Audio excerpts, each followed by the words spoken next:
So I already replaced them in the back. As you can see, they're a lot brighter. And for the front, I had no clue how to get to the bulb, how to get to the turn signal bulb. I was thinking that I would have to remove the whole headlight unit.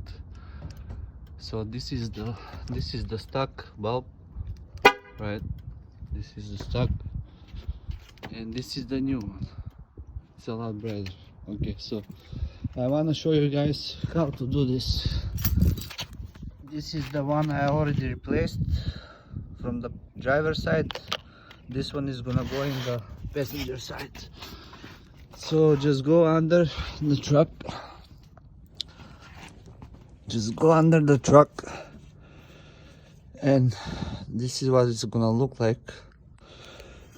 You wanna reach with your hand right behind this metal piece, right on top of it.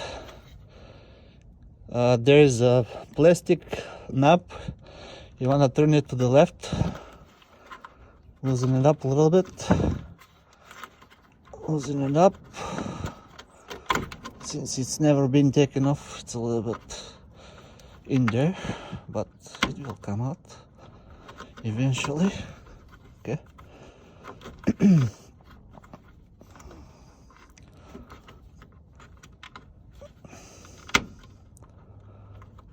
Okay. It seems harder than it is. Okay. I might need to use two hands. Okay, 1 second, guys.